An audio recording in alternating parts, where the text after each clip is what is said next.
Welcome. I'm Pamela Rickia from livingjoyfully.ca, and today I'm here with Liza Swale. Hi, Liza. Hi. So happy to be here. Thank you. Yay, I'm so excited to have you here. And just as a bit of an introduction, I first met Liza, it was 3 years ago now, wasn't it? At that one of the in-person Childhood Redefined Summit events. Mm-hmm. And I've enjoyed staying connected with you and seeing little glimpses of your family online ever since. So as I said, I'm really happy that you agreed to come on the podcast and talk about your family's unschooling experience with us. So to get us started, can you share with us a bit about you and your family? Absolutely. And again, thank you for having me. I'm so honored to be here. So we're a family of four. I'm Liza, as you said, and I'm from Canada, which becomes important. My background is in theater and dramatic literature and law. My husband, Luke, he's from New Zealand, and his background is in dairy farming, grass-fed farming, agriculture. And we met in England. By way of just quick background, I took a year off of law school between first year and second year and decided to consolidate my interests of theater and law, which are two very different topics. Spent 6 months out in the mountains working in the arts, and then went and spent the rest of my time in London traveling Europe and working as a paralegal. And very shortly after I arrived there, I met Luke. And, then the whirlwind, everything, And once my time was done, we did the long distance thing, and I went there, he came here. And in the end, we've been married for almost 18 years. So he immigrated here. At that time, I was still finishing my law degree, and it just seemed like the right thing to do. And so from that, we have our oldest is Finn. He's 13, and he loves all things computer, gaming, programming, anything technology-wise. He just loves it. And cats. He loves cats. And Forrest is 8. That's our daughter. And she loves all things nature, and she loves imagination play. It's now clear to me why I have a theater degree, because it's really just for us. We spend our family often just play acting. It's a lot of fun. And so she's our nature girl, and other than YouTube, has no interest for technology. And then we have 2 house cats, fish, oh my goodness, 7 pigs, 15 cows, 25 sheep, 50 laying chickens, 2 llamas. Oh my goodness, lots of animals. A right menagerie is who we are. So that makes up your whole, you guys operate a farm? Yeah, we do. Yeah. And that's kind of part of our journey. It's so very much a part of our journey. But yeah, currently at this point, that makes up our farm. But the way we kind of farm, they're our family, and everyone has a name, and everyone has a personality, and and they're very close and dear to us. So yeah, absolutely, they make part of the circle of who we are. Oh, that's wonderful. Oh, I loved hearing a little bit more detail about I didn't know how you and Luke had met. So that is very cool. It's a funny story because most people, they assume it's traveling, but they're often like, oh, England, yeah. Anyway, meet there. Yeah. So from there, how did you discover homeschooling, unschooling, and what did your journey look like? Yeah, well, it's kind of an interesting and long when I realized story, but it's so enmeshed with so many things. Just by way of background, I myself am very type of person who's go with my instinct kind of person. I'm very intuitive, and when I know something's not right, I that's why I took the year off between first year and second year of law school. It's very much me, and thank goodness I did. I met my husband, So I've kind of always been that type of person. And Luke's an incredible partner, has always supported me 100%. And our journey actually starts back when I was in law school, and just after, I took a job in corporate litigation in downtown Toronto. Mm-hmm. And I was literally in the rat race, suits every day. Just doing the thing, and during law school, I had actually done a focus on Indigenous law, but got swept up in the, possible successes that corporate law would give me. And I went on that route. It quickly just ate away at me, and I quickly realized that this was not for me. None of it. And I went home one day and I said to Luke, I just can't do this anymore. I just can't. I can't deal with the facelessness of corporate law. I don't care about any money. I don't care about any success that they think. I just can't do this. And he said, okay. I went, great, and walked away with nothing in front of me. And so, and from that, very shortly after that, a girlfriend of mine was renting skis to a gentleman and got in a conversation with him. And he just happened to be a lawyer from Ottawa who had just taken a year off his legal practice to tour North and South America, meeting various Indigenous elders throughout. And he was traveling with an Algonquin elder, all these wonderful things. And he was coming back and starting this practice to do work in this area. And she's like, no way, my friend. And I've now been practicing with him for 15 years. Wow. But why this is important to this is he was also unschooling his kids. Well, at that time, I know, but who at the time were 8 and 3. Yeah. So, so this move from this to this opened up our world to unschooling. Didn't stop there. Shortly after that, a high school friend of mine moved into the area, who you know, Glenna, Jim, and their girls, Persephone and Olive. Mm-hmm. At the time, Persephone, I guess, was 5, and Olive was 2.5. And they had always unschooled. You know, that not only had they always unschooled, they were very passionate about the subject. They were very involved, and Glenna is a wealth of information and resources. And we had already established a relationship. So this was our world. You know, this was our world. We're going to raise a family. This is great. Well, in conjunction to that, the residential school settlement agreement came down in Canada. Mm-hmm. It's, you know, anyone can Google and find out about that. But what meant was I was required to work a lot and travel a lot for a period of time, which kind of created this glitch in whether or not we could have this wonderful unschooling world with our kids. Luke at the time had gone into construction and didn't have the confidence in himself at that time to take it on. Mm-hmm. He incidentally also had a moment where he came home and said, this is not for me. I can't do this anymore. I've got to quit, working. And of course I said, okay, which you'd think would open up the possibility of us then undergoing this. But as I said, for Luke, he wasn't confident in the process and his role in it. Mm-hmm. And so we sent Finn to school. When I say it like that, because we were the anomaly, all of the people that we had grown up, we had just immersed our whole family in unschooling, from the beginning, because that was our world. And here we are going, what are we going to do? So Finn went to school. Now, back then, school was part-time for junior kindergarten and that sort of thing. And how we kind of applied these principles as best we could in the system is we compromised. So for us, we said he would, as long as we use this and we're here, he would never know grading. He would never, we would never think twice to pull him from school to do any activity. We would make an effort and a point to go and travel as a family in the winter and reconnect that way. And we would never, ever force homework. So these were kind of our principles. This is how we went to bed at night and said, okay, this is how we're going to do the system. Yeah. And he went to a small country school, and they were wonderful with us. And in fact, in his grade 3 year, his final year he was there, he was only going 2 days a week. And he would come in often and teach the class things that he's been learning while we were out living. So it was funny because he actually excelled in the system. Then Forrest came along. And she came along at a time where Luke wasn't working. He was at home.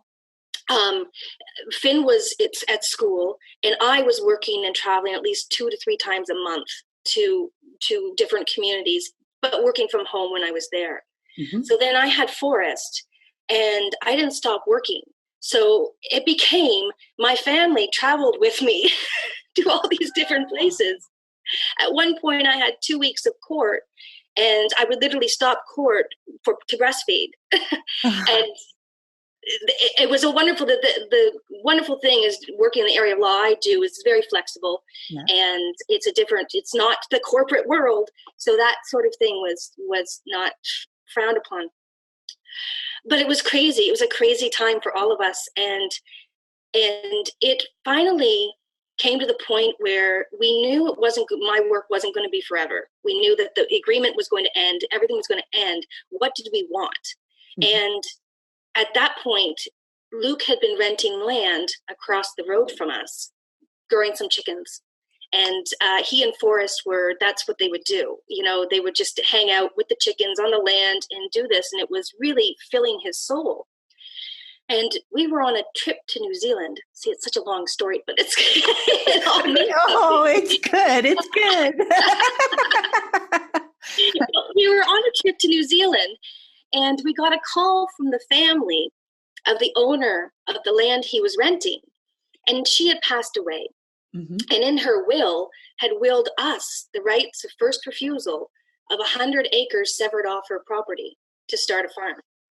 I mean, this is across the street from our house. Oh, my goodness. So at that point, you're literally feeling destiny slapping you in the face, saying, now's the time. It's now or never. And we really bought the land, made it happen, and literally decided to build a farm from the land up, a sustainable life. And part of that, and almost the whole example of it, is unschooling, right? Yeah. The whole endeavor itself is illustrative of this world, of learning and growing and living in the moment. And so how could we not have the kids involved in that? How could we not? So the kids never went back after Christmas, and we've never looked back. But it's been quite the crazy journey. When I sat down to write it, I'm like, oh yeah, we did, didn't we? Yeah. Oh my goodness. I have goosebumps from listening. No, that is amazing. And that's the piece too, right? Is I love how open you guys were. Not only to yourselves and realizing when things weren't working, and to each other, and accepting each other where each of you were at various points in the journey, and also open to the things that were around you and the possibilities. Maybe you didn't make that 100 acres work or whatever, but you considered it. It wasn't like, oh my gosh, no, that's just too out there. Right. And refuse it immediately. You know what I mean? Yeah. Because you're right. That is so indicative of the unschooling life, right? Of just noticing the possibilities around you, letting your thoughts and what's going on for yourself bubble up. That self-awareness piece is so important. The connecting with the people around you, like your family, you're living together, and everyone is a part of it, no matter their age, right? So, I mean, that's what I was loving the whole story. The length didn't matter because it was the flow of it, right? It was the unschooling flow of that was so spectacular. Well, it's and I've never really mapped it out. This has been such a journey for me here, having this conversation, because I haven't really stopped to reflect. And when I do, it's been exactly that, trusting in what brings joy, really, and recognizing when it doesn't, and finding out how to shift that. And really, trust is huge. But it's also knowing that no matter what, there's always an answer. There's you're going in the right direction, right? Mm-hmm. And it's undeniable when that happened. It was undeniable. It was like, okay, we'd be fools to say no. What are we doing? Yeah. No, I love that piece of the trust, and it's okay not knowing in that first moment where things will go, but that it feels good. And, we talk about following the joy, and it seems so cliche when you just hear it, but in the moment, it's a really valuable way of looking at things, isn't it? And I loved through your story, when you talked about where you said, corporate law just isn't for me. You came to that conclusion, but you in no way dissed the person you were 6 months earlier who was in that. And same with when Luke, finally said, what, construction's not for me, because it's all part of our journey. It's all us learning more about ourselves, right? By trying things out and doing them and seeing what happens. Exactly. And it's funny because that for me was kind of when I took that year off between theater and law, it's exactly kind of where I went. I'm like, okay, well, I'm in a completely different world. Well, let's give it a go. Let's not imprint it with what I might, what I did before, or feel any loss or anything or out of place or anything like that. Let's just go with it and find your spot in there, and that's, and as I reflect, that's exactly how the journey and the flow's gone. Yeah. Yeah, no, that's beautiful. So as you think about deschooling, and it'll be interesting to hear from your perspective, because as you said, you had met, you were almost surrounded by closely with unschooling families around you. So I'm curious about what you found one of the more challenging aspects of deschooling, of transitioning from more conventional thinking when you started to experience this other lifestyle, basically, right? Yeah. And you're absolutely right. I mean, at this point in our life, when we basically my whole time with my children, I am surrounded by people who are principal attachment, parenting, unschooling, all of these things. So when we went into school, it was kind of like, wow, okay, we're learning a whole bunch of new stuff here.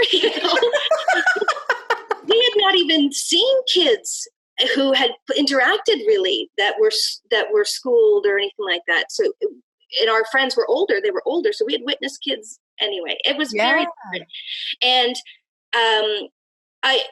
I feel deschooling for me and my family didn't actually happen until we embraced unschooling completely. Did anything even bubble up? It's almost like when I was going through the system and it didn't come up. We were comfortable with the compromises we made and the things we were doing, and that outshadowed any expectation the school system might have had. We were just above it all. We're good, right? And then we took it all on ourselves, and all of a sudden, whoa, okay. But where I found Finn has always been someone we've just needed to support. He's always been extremely he loves to think. He's a thinker. He likes to work things out. He's been very driven, always had his passions. Forrest has been where this has come up to play because she learns differently. And as simply as dealing with reading, she's 8, and we've had a bit of a journey about that. And I found that's where it's crept up, are these areas of conventional thought. Your child is 8, she should be reading, that sort of thing. And that's where I find I'm really doing a lot of work. And it's not a lot of work. I just notice it bubbles up. I feel, and it bubbles up for me is feeling an urge to take the initiative, Yeah. And that's more control, right? Right. And I find I do these funny little things where I'm very obvious. And because I'm excited for her to read too. Like this is, I'm really excited, but I really want it to be her journey. But I'll, start to randomly put riddles around the house located, thinking, oh, well, she's going to come and give me the answer, or, what have you. But then I realized that's really me, not allowing her moment, but trying to initiate this. And some kids it would work great. For her, it doesn't. It does the complete opposite. So that's where I kind of pivot, and where Luke and I where we've kind of discovered the best for us is if we've learned to inspire, right, rather than set expectations for others or ourselves. So that's where my creativity comes in, is once I'm doing these things, she's my shadow. She's going to be there.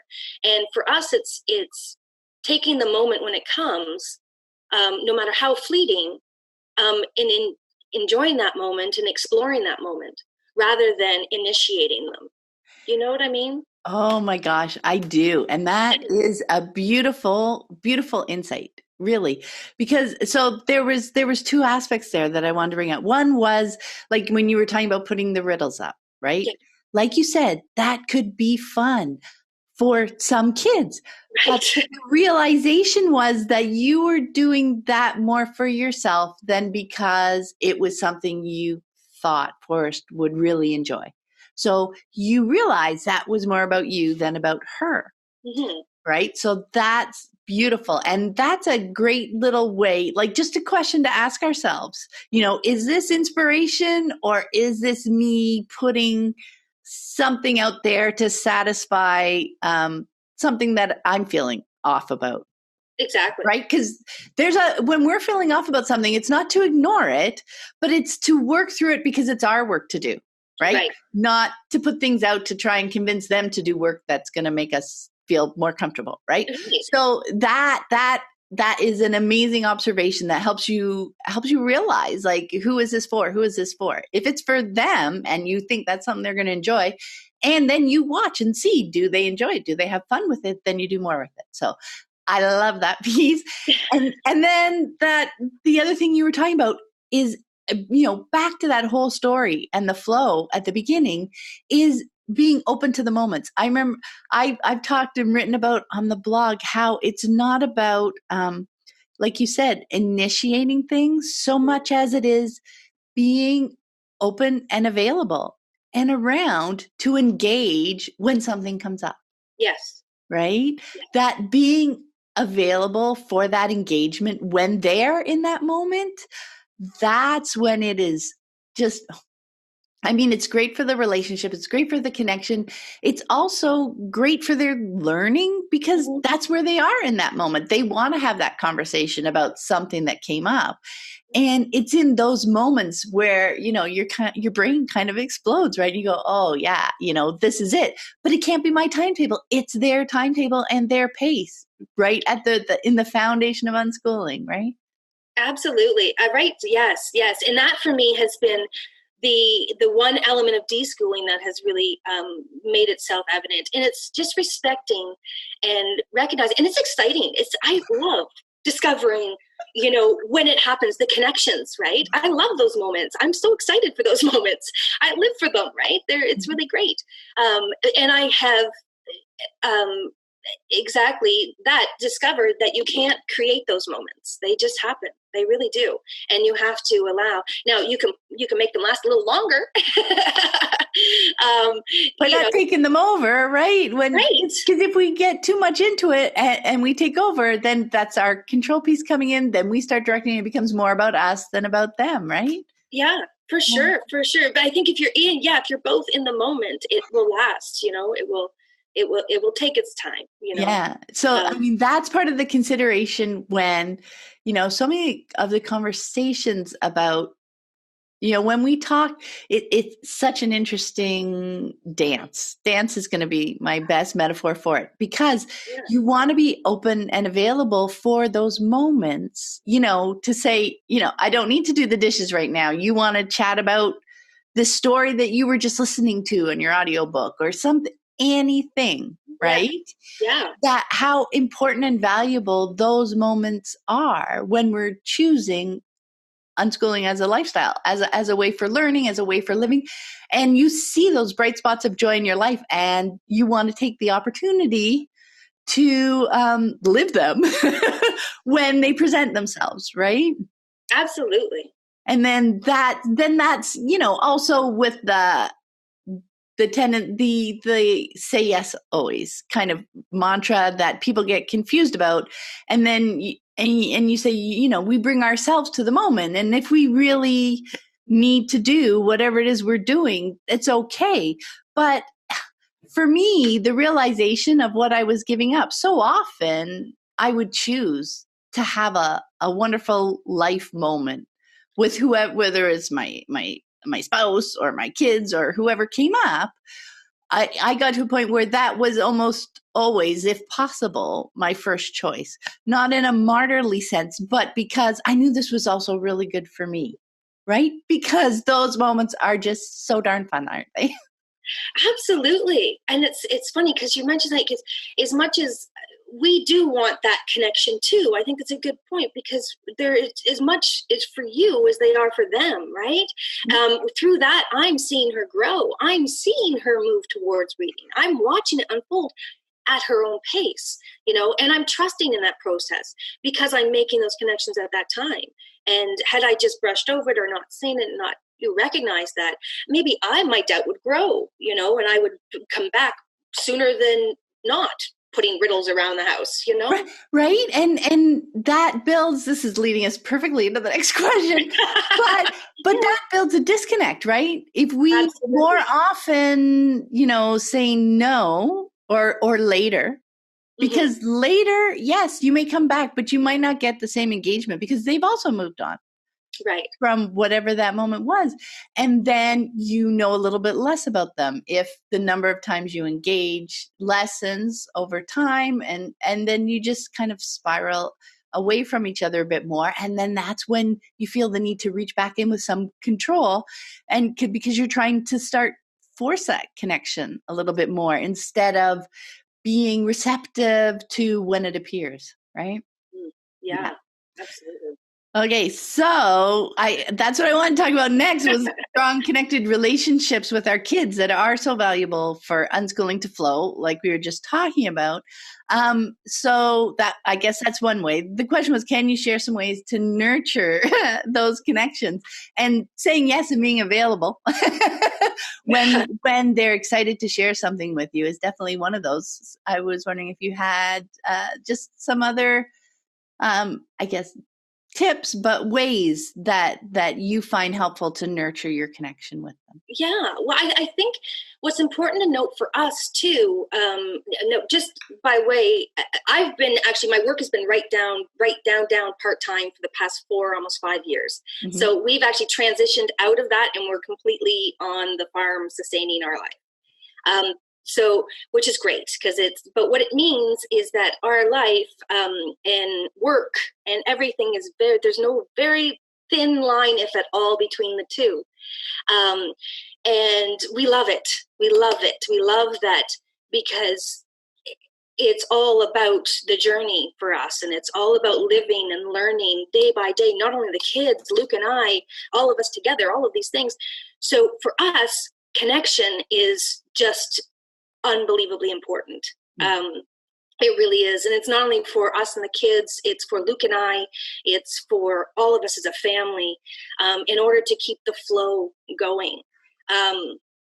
And so we actually do make a point of it. And we make a point of it a few ways. Forrest, as I said, Forrest is our shadow. So she's always with us, doing either myself or with Luke. She loves interactions. And for us, we just have always embraced this idea of inspiring the kids through our actions. And so for us, it's always inviting. We're always inviting them to come along. What are we doing? Come. You want to come? You want to come? Come with us. Let's do this. And we're excited about it because we're learning and applying things. And they're excited about it because we ask their opinions and observations. And through that, they either like it or they don't. Finn is not interested in that whatsoever. His enjoyment and love and passion very much involves his space in his game room. And so for us to maintain connections with him, it's very much is a conscious effort on all of us to say we need this connection. He comes out probably 20 times a day for random hugs. That's his thing. He just loves to just come and just get a hug. And then he goes back. Or he'll randomly come out and tell us things. Or I'll go in there and connect. But for us, it's very much making that effort with him, and vice versa. And that's something we've talked about as a family, about this need for all of us to embrace him. But we also need to keep this connect so we can feel we're part of that world, and vice versa. As I said, Force is a little easier because she's always there, and the opportunity is always there. The other the other thing we consciously do as a family, and it's funny because we live together, work together, we do everything together, and this idea of, oh my goodness, you still need to connect. Yes, we do, and we really do. And every year we travel, we make an effort to because we're so grounded and connected to the land here. We need to be free. We need to go release ourselves of that. Wherever, if it's 3 weeks, great. If it's a week, if it's whatever, we need to get away, and that's really where our family connects.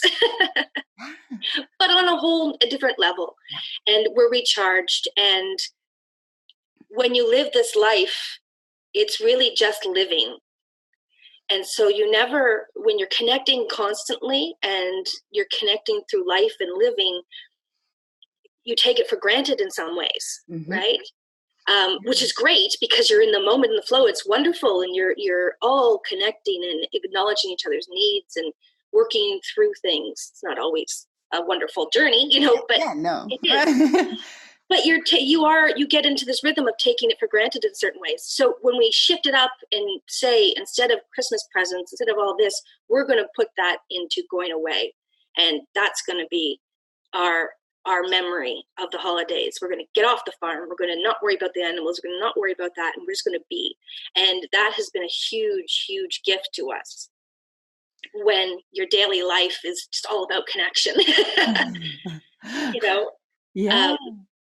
No, that is a really great point, in that there is something about, well, number one, paying attention just to see, like, it's when you're living together all the time, just to notice, like, if the connection has become a bit more rote or routine, so that everybody's kind of doing the things, but you can sometimes notice that you're not getting a little bit deeper because everybody's got, and that's not necessarily bad. Everybody's got their flow and everybody's flowing easily. And then at some point it's like, haven't heard anything particularly new or whatever for a while. That's all part of the flow and the self-awareness. But there is just something so fun about changing up environments for a bit, right? I mean, it really gives you another opportunity to take that connection to a new place, and then it just takes on a bit of a new life for a while, doesn't it? You've got new things to be talking about, to be working through, to be experiencing together. Like, you guys are still together, right? But it's in this fresh. Maybe it just refreshes it for a bit, doesn't it? Yeah. Well, it's experience together too, right? It's the idea of living and laughing and embracing joy and doing all of these things that we've done. But we also are very seasonal in our existence. Yeah. We've just come off summer. Summer's wonderful. I mean, Forrest attends every farmer's market she can and has since she's been able to vocalize it. She just loves it. It feeds her soul, and she has a whole little world around that. And there's lots of connection there.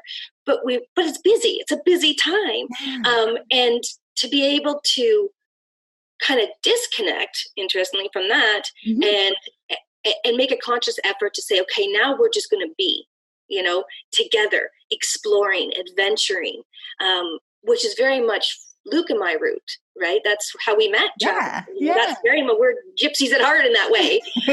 So it's for us, it's very important to show the kids that. And yeah, absolutely fresh connection on different levels. And it just kind of renews or recharges. Where you're living, which is great, but there can be little arcs to that. Well, you know what? I love that piece too, because for a second, I'd forgotten there. Didn't make the connection, that you and Luke met through travel. And travel is something that is interesting and exciting for you guys, right? And to be able to bring that aspect with you to the family and bring that to the family is awesome. And, for some people who maybe aren't as interested in travel, et cetera, but you can bring fresh environments and takes. You may just choose to do them in different ways. I know when the kids were young, we used to do we do little vacation like weekends into Toronto, into the city, right?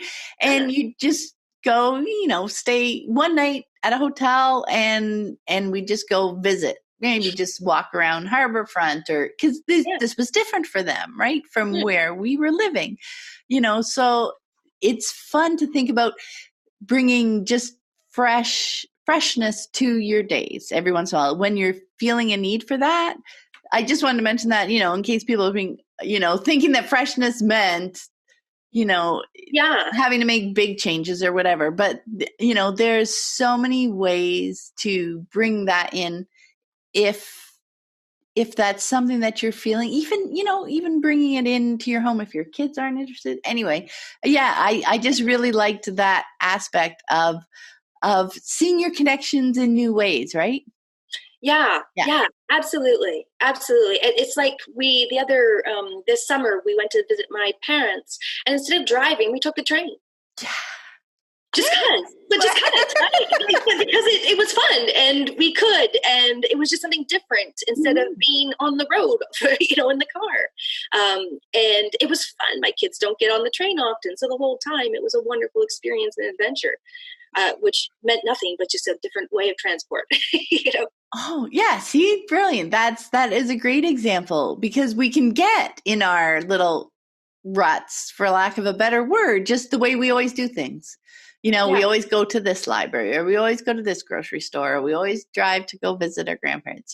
There are always ways to shake things up a little bit if that would be fun, right? And so often it just fresh, go back to fresh. It just brings like a fresh aspect to the day. It's like, oh, look, I have to go find this somewhere different. Everybody's just got kind of new eyes on what could be a more mundane experience, right? Yeah. So another key aspect of unschooling is supporting our kids as they pursue their interests. And you've talked a bit about Finn and his tech and gaming interest. That also helps a lot with that trust and connection. Like you were talking about him coming out to connect with you, you guys going in to connect with him, and how that flows. And so I just thought we could look at that a bit more through that trust and connection lens as we're helping them pursuing their interests. Yeah, absolutely. And this is the perfect example. For us, so Finn showed a passion for all things technology very young. I mean, right down to watching how the Jolly Jumper worked instead of jumping. This it's like, right? Wow, it's like he's not jumping; he's just looking at the mechanics. So it was like, okay, let's watch how this goes. And so he very early on connected.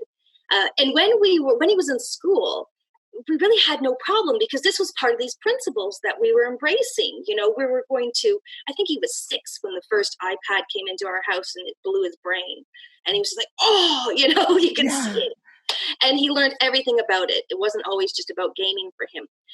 And so this passion, we just, as he was in school, we're just giving him, it was never an issue. This was great. And we were feeding it. It wasn't until we really embraced unschooling and began living that little things came up that we had to consider as we were embracing and trusting and supporting him in this interest. Very quickly, we discovered, the time spent. And at first, his computer, he earned money his own way at a farmer's market and bought his first computer at 8. He put his computer up in his room. And he would spend a lot of time in there, and I was coming in and coming out, and I'm just like, this isn't sitting well with me. And it's not the content, it's not the act. There's just was something that wasn't sitting well with me. Very quickly, it was the disconnect, right? He was upstairs, we're downstairs. He's not part of that, that activity. So we literally shifted our house. We brought him down and put, everything else up, and brought him down to the main floor, and gave him a space, a room, which was his computer room that he created for himself.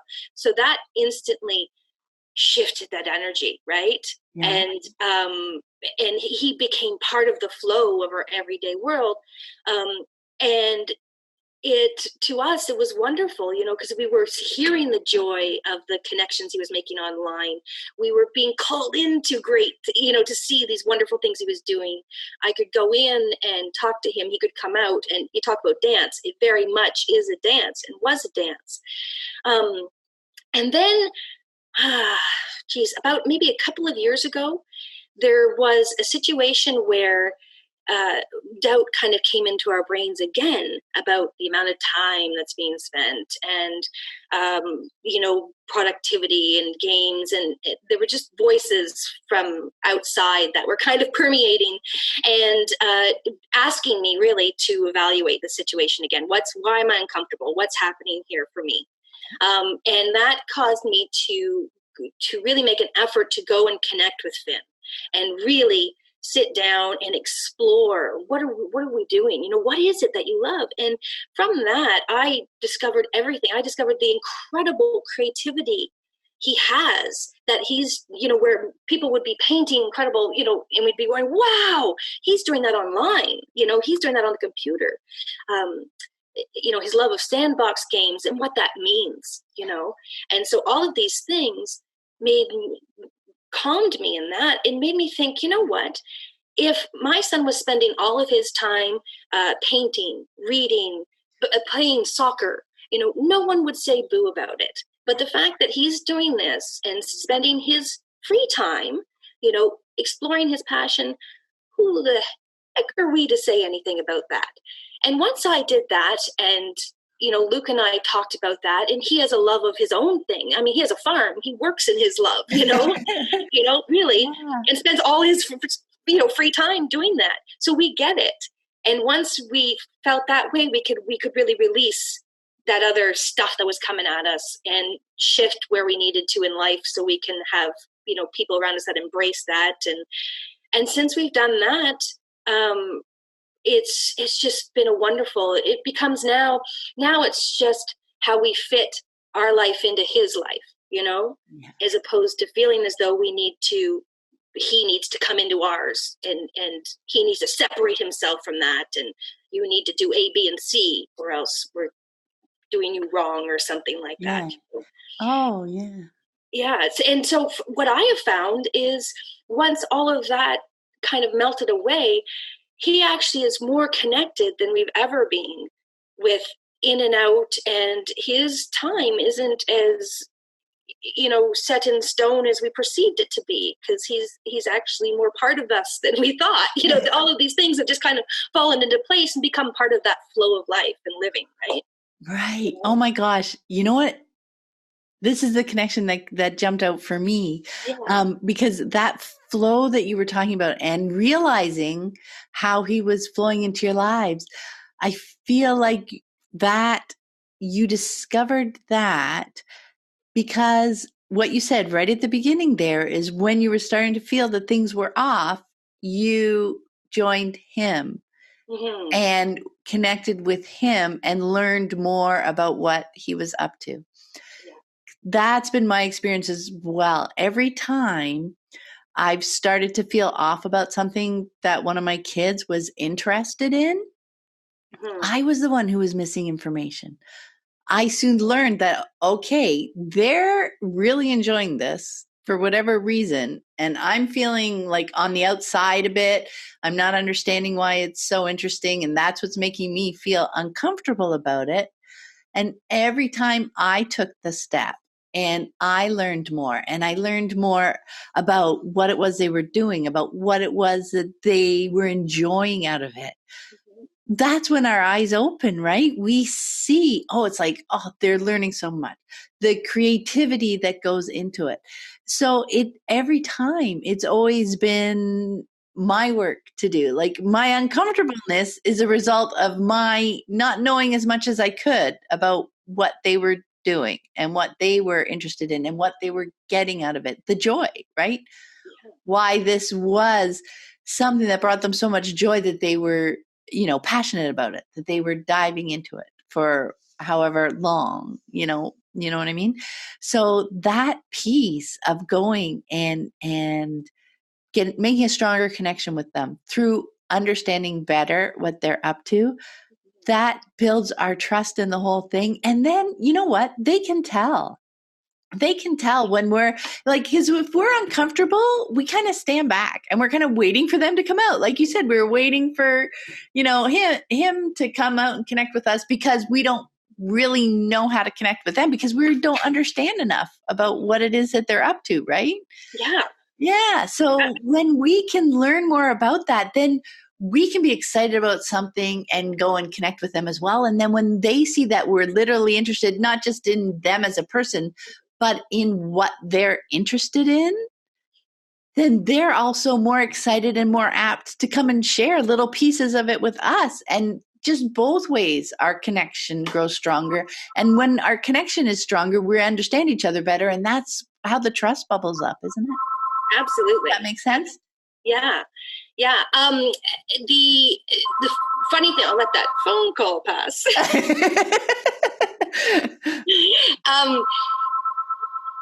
The thing about Finn and technology is Luke and I are not technology people at all. We're not computer people. I know your basics. I can type a good, legal document.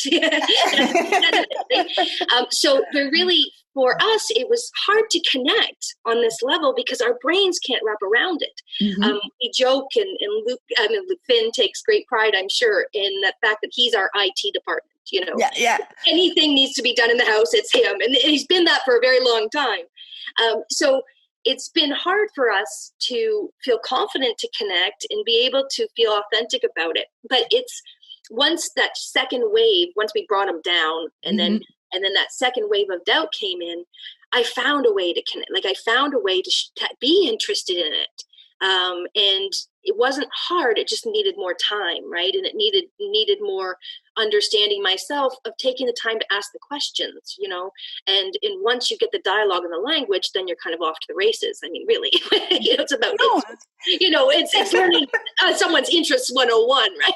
Yeah, exactly. Yeah. And it's not that you need to become an expert in their interest, but it's in what is interesting to them. And that's how you begin to understand the pieces that are shining for them, the pieces of whatever that interest is that are connecting with them. And I forgot that bringing him downstairs, like offering him a room downstairs to set up his computer stuff and all that kind of stuff.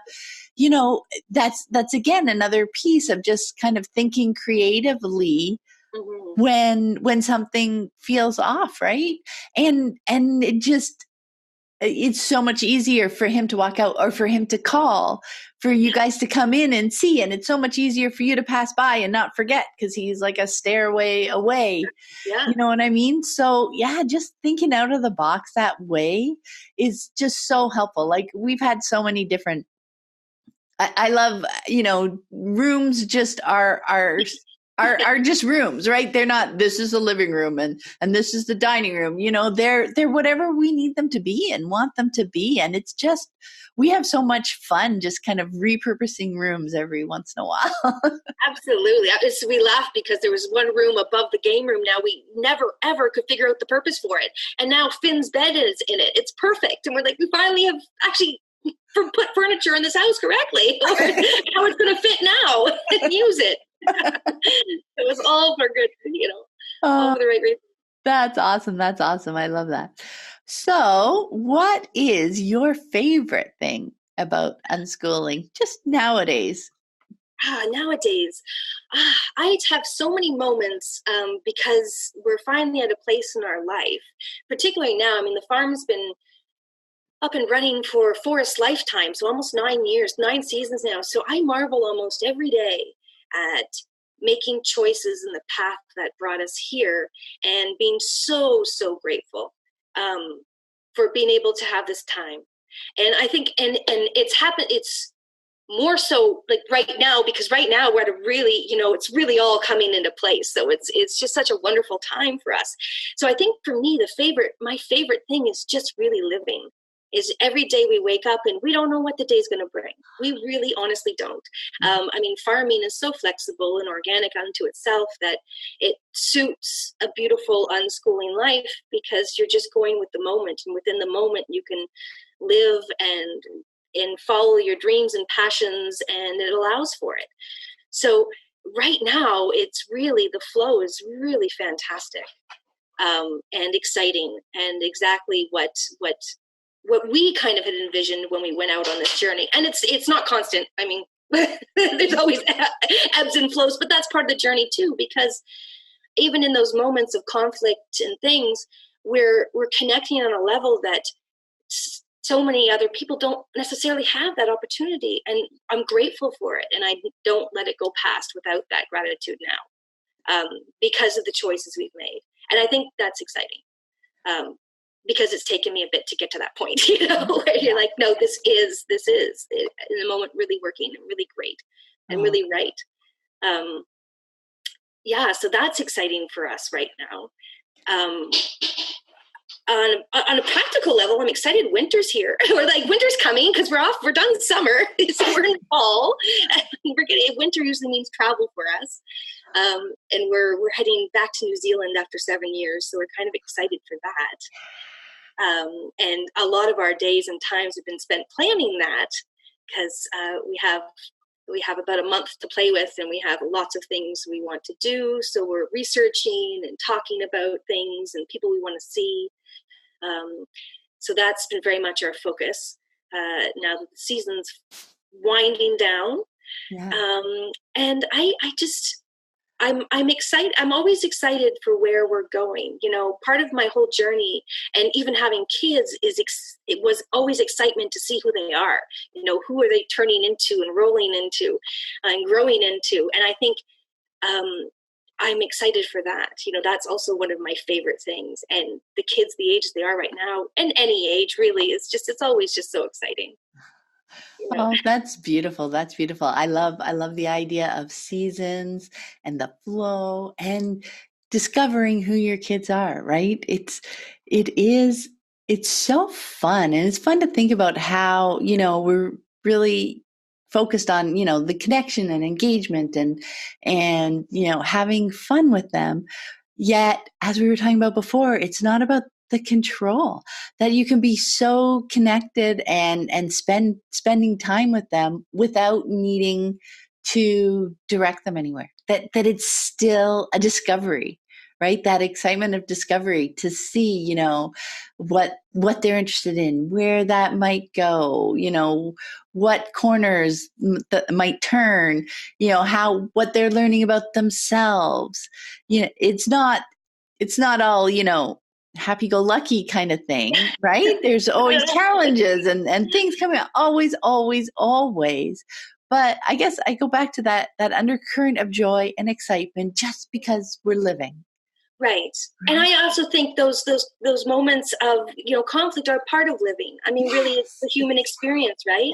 Yeah. And it's through those moments that we grow and learn so much and connect at an even deeper level. So I embrace those moments too. And even in myself, I'm certainly not perfect in any sense of the word, and control and doubt and all these things come into play.